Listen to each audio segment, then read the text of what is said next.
Hey everyone, welcome to my YouTube channel Code Money.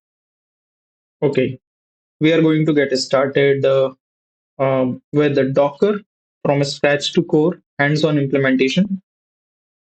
So सबसे पहले हम introduction के बारे में देखेंगे and then we will move to the foundation. In this video, we are going to cover the introduction part. So let's get started. Okay, why Docker matters? So there are certain problems जिनकी वजह से हमें Docker की requirement पड़ती है। उसमें सबसे पहली जो प्रॉब्लम है, वो ये है कि अगर मैं किसी भी एप्लीकेशन को बिल्ड कर रहा हूँ, तो पहले क्या होता था, मेरी एप्लीकेशन बस मेरे ही कंप्यूटर पर रन कर रही होती थी।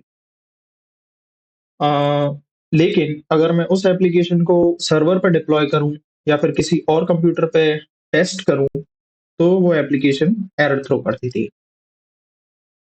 अब यहाँ पे एक एनवायरनमेंट मिसमैच होता था, जिसकी वजह से डेवलपर की मशीन पे चलता था, लेकिन सर्वर पे dependencies, library, operating system difference होने की वजह से फेल हो जाता था। और अगर दूसरे प्रॉब्लम की बात करें तो हैवी वर्चुअल मशीन्स की प्रॉब्लम है। हर ऐप के लिए पूरा ऑपरेटिंग सिस्टम रन करना पड़ता था। गीगाबाइट्स की size, storage, slow boot procedure होते हैं और वेस्ट ऑफ रिसोर्सेज। एंड अगर हम तीसरी प्रॉब्लम की बात करें, complex deployment and scaling, manual setup करना पड़ता था। नया सर्वर इंस्टेंस बनाने में बहुत ज़्यादा टाइम वेस्ट होता था, टाइम कंज्यूमिंग प्रोसेस प्लस बहुत ज़्यादा कॉस्टली था। एंड डिपेंडेंसी की कन्फ्लिक्ट एंड पोर्टेबिलिटी इश्यूज, जैसे अलग-अलग वर्जन हो गए। अब पाइथन के कई सारे वर्जन होते हैं। अगर मान लो आप जेंगो यूज़ कर रहे हो या फिर फास्ट एपीआई यूज़ कर रहे हो बैकएंड में, तो आप हो सकता है कि कई सारे फीचर्स आप ओल्डर वर्जन में यूज़ कर रहे हो। तो वर्जन की कन्फ्लिक्ट होने की वजह से ऐप को दूसरे सिस्टम या क्लाउड पे ले जाना मुश्किल था। तो ये सबसे बड़ी प्रॉब्लम्स हैं। अब इसको डॉकर ने कैसे रिज़ॉल्व किया? तो देखते हैं। जैसे रन एनीवेयर, एक ही container image Windows, Linux, Mac या क्लाउड पे बिना चेंज किए चल सकता है। मतलब कि आपने एक कंटेनर बनाया विंडोज़ मशीन पर, वही कंटेनर आपने मैक मशीन पर रन किया, वहाँ पर भी चलेगा। आपने लाइनक्स पे रन किया, वहाँ पर भी चलेगा। आपने उबुंटू पे रन किया, वहाँ पर भी चलेगा। Operating system, library, dependency mismatch का टेंशन नहीं रहता इसमें।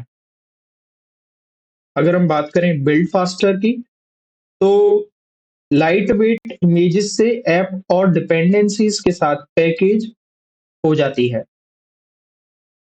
कैशिंग लेयर से रीबिल्ड बहुत जल्दी होता है। And the most important thing is Docker CI/CD pipeline use करता है, जिसकी वजह से हमें इस चीज की टेंशन नहीं लेनी कि कौन सा प्रोसीजर कब रन होगा। मान लीजिए एट स्टार्ट आपका front end run run execute हो रहा है, एंड देन उसके बाद आपका बैक एंड रन एग्जीक्यूट हो रहा है, देन आपका जो है डेटाबेस कनेक्शन रन एग्जीक्यूट हो रहा है। हमें उसके बारे में टेंशन नहीं लेनी। अगर हम बात करें स्केलिंग की, तो विद इन सेकेंड्स नई कंटेनर जो है स्पिन करके ट्रैफिक हैंडल कर सकते हैं। और क्यूबरनेटिस, डॉकर स्वार्म जैसे टूल्स से ऑटो स्केलिंग बहुत ज़्यादा सिंपल हो जाती है। स्केलिंग की अगर मैं बात करूं, तो मान लीजिए आपके पास एक छोटा सा प्रोजेक्ट है, एंड वही प्रोजेक्ट आप जब प्रोडक्शन लेवल पे ले जाते हैं, तो आप उसे स्केल करते हैं। आप उसमें स्टोरेज इंक्रीज करते हैं, आप उसमें मान लीजिए आप रैम इंक्रीज कर रहे हैं, मान लीजिए आप रोम भी इंक्रीज कर रहे हैं। That is scaling. एक प्रोजेक्ट जब छोटा होता है इजीली काम करता है, लेकिन जब स्केल अप हो जाता है, तब कई सारी प्रॉब्लम्स अराइज होती हैं। तो डॉकर उसको भी इजीली रिजॉल्व करता है, बिकॉज ये मल्टीपल कंटेनर्स को एक टाइम पर रन करता है। ये मल्टी थ्रेडिंग के कंसेप्ट पे बेस्ड है। ओके, ये प्लेलिस्ट बिगनर्स के लिए, डेवलपर्स के लिए, डेवऑप्स इंजीनियर्स और स्टूडेंट्स के लिए मैं बनाने जा रहा हूँ। एजेंडा ओवरव्यू की बात करें, तो इसमें डॉकर क्या होता है, डॉकर की हमें क्यों ज़रूरत है? डॉकर के कोर कंसेप्ट्स हो गए जैसे इमेजेस, कंटेनर्स, वॉल्यूम्स, नेटवर्क्स, इनके बारे में बात करेंगे in detail. Installation and setup करेंगे, देन हैंड्स ऑन इम्प्लीमेंटेशन पे आएँगे जिसमें हम दोनों graphical user interface and command line interface की हेल्प से इम्प्लीमेंट करेंगे, जिसमें कई सारे डॉकर की कमांड लाइन मैं आपको बताऊँगा। एडवांस टॉपिक्स हो गए जैसे डॉकर हब। अब मान लीजिए आपके पास कोई प्रोजेक्ट है एंड आपने उसको डॉकर कंटेनर में कन्वर्ट कर लिया। अब आपको वही डॉकर कंटेनर डॉकर हब पे डिप्लॉय करना पड़ेगा।